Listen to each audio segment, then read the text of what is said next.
Do you realize? I can't believe Shannon feels this way. Nick, wow. Yas.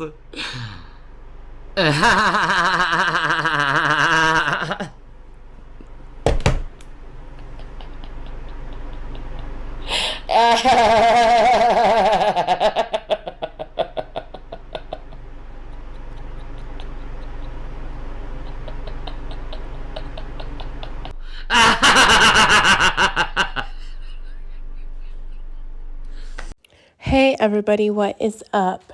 I just thought I would scroll on through Jason's video, and sure enough, he finally ended up having something to say after hours and days and hours of just streaming. How's it working for you, Jason? How is it? Are you almost monetized yet? How's that old re-streaming going? Anyways, let's listen to see what he's got to say. He's probably being a pervert. I'm not gonna lie, he looks like he's being a pervert watching this girl, but let's see. I want to see this video myself, because that would be me in the theater in 2003. Man, I was like, I believed in Jesus. I did. I believed in him. But I was not Revelation news guy at all. If I were to... Just had to do it, huh, Jason? You just had to burp all over the microphone and not giving an F talking about this girl's video. You're gross. Argue Jesus with you before the Passion, I would probably say something like, oh, you don't have to believe in Jesus. Like, my theology would have been such, I would have been the type of dude to go to you. This is just for me. This has nothing to do with her. Okay, this is my testimony. Okay, before I saw the Passion of the Christ, I would have been the kid at lunch with you in high school, and I would have been like, yeah, I believe in Jesus, man. You know, and then, but if I were pressed on it, like I was by one of my buddies, Ben, okay, I'm not going to give other names other than just Ben. Okay, 2003, class of 2003, Valley View Cougars in high school in fucking Archibald, PA, okay? My buddy Ben goes to me, no, you don't believe that bullshit, right? Could you guys imagine Jason going door to door preaching the gospel? I'd slam the door right in his face. If I opened the door and I saw him standing there, I'd slam the door right in his face. That Bible shit.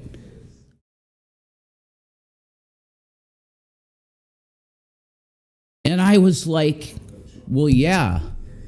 And then he just laughs, right? Think of that, like you're in your peer group, and the one is like, because I started talking something God shit. And if it was even close to anything with God, with Ben, he had to say something for science, right? Because he's one of those, which is cool. I enjoy people like that because they do spark discussion of like something that's deeper than just fucking like Hollywood gossip or something. You get what I'm saying? Yes, tie that little nappy stringy hair back, Jason. About time you did something with it, kinda. And every time I go to talk, my birds start talking and stuff and crowing. But when I'm not talking, it's completely silent. Every time. But I love them. I spend so much of my time out here with them. They give me abundance of eggs every day. What are you gonna do, sir? I got my rooster side-eyeing me over here. Yeah. I got my eye on you. I'm a rooster wrangler, by the way. I put them in check.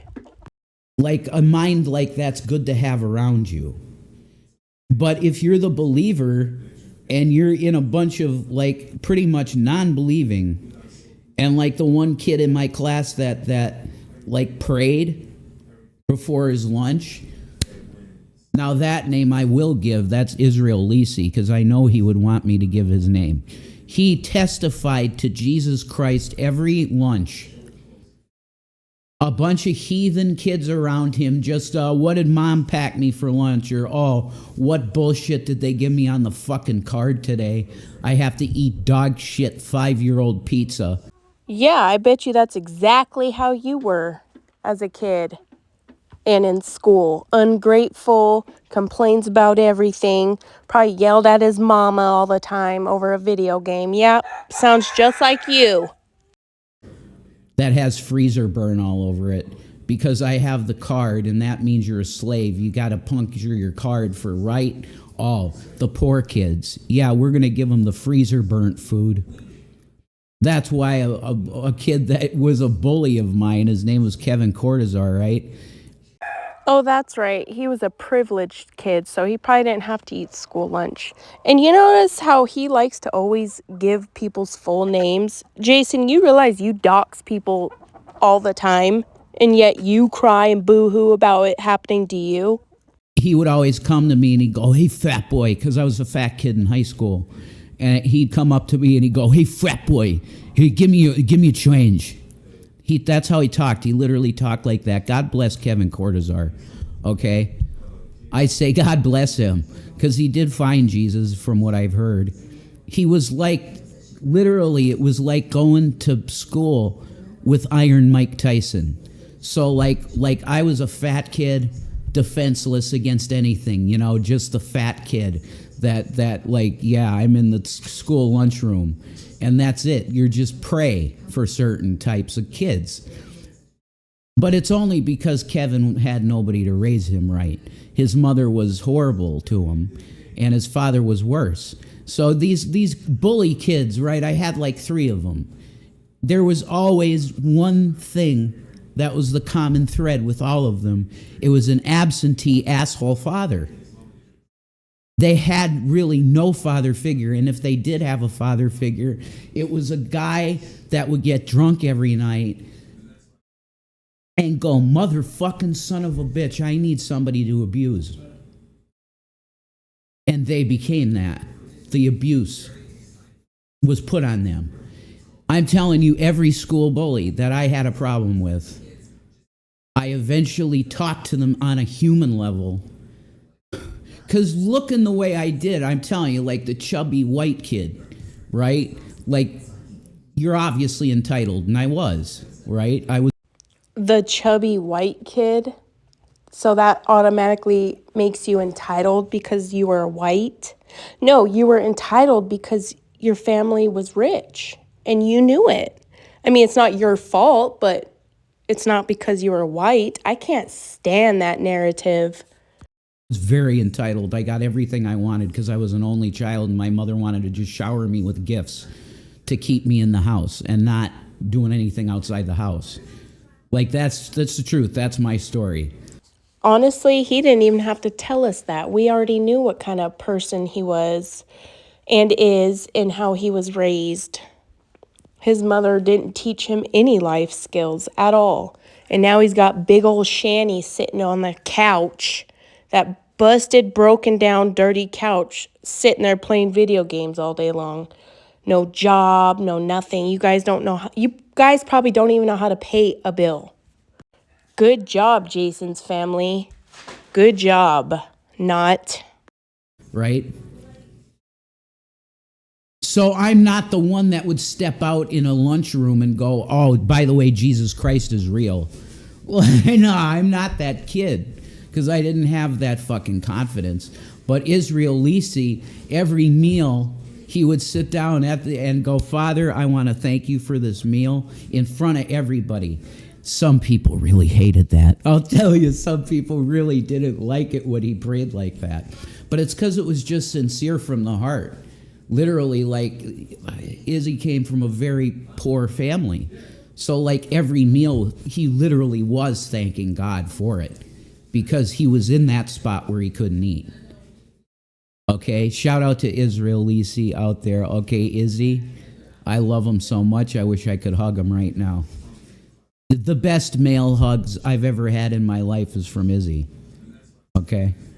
Anyway, he might be a reverend in a church somewhere now, because he does have a doctorate degree.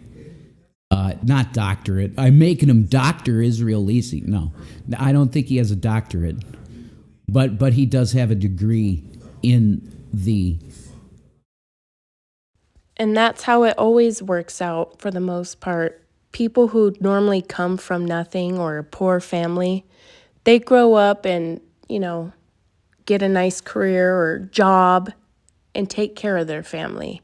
People like Jason that's been handed everything to him since a child, grow up still getting everything handed to him. No job, no worries, no bills, just constant earthly pleasures, Jason. You don't contribute anything to society at all. And I'm not saying that like as in a bad way. It's just he doesn't contribute nothing to America. Nothing. Absolutely nothing. And neither does Shani. But the poor kid you're talking about that now has a good career or good job, I'm sure they contribute really well. Like anybody that has a job is contributing to our country. System, what do they call it? Seminary. Fuck me. He's got a seminary degree. Anyway, we're going to go back to the content because, God, I just saw for this video, the reason I'm playing this for you is because I saw her face, right? This girl. Whoops. I seen this girl's face. And we're like, how many? It's 20 minutes into it, right? And she's smiling right now. And you see the light. You see the light of oh my God. Does Shani know you're over here raving about this girl's light, Jason? Show us Shani's light, Jason. Let's see Shani's light. Oh, she's too busy getting dry humped on Coral Island? Oh, okay. All right, then. Continue. She's processing all of this stuff as a Christian already, and her eyes are like sparkling with like God stuff. All right, enough about that other girl. Let's give Shani some attention. Look at Shani's light, everybody. Look at the sparkle in her eye and face and in her teeth. She's just sparkling. And, Jason, aren't you going to say that about Shani now or no? All right, so he's just got her all over his screen right now, so I'll probably post a picture of Shani over it just to give her her privacy. 'Cause she don't know us weirdos over here. You get what I'm saying? This is really beautiful. This is her content, but I'm making commentary for it. This is, of course, entertainment purposes. Hello, my honey. Hello, my sweetie. Hello, my ragtime gal. It's entertainment. That's all this is. But this is life-changing entertainment, okay? Back to the content. Enough of my bullshit.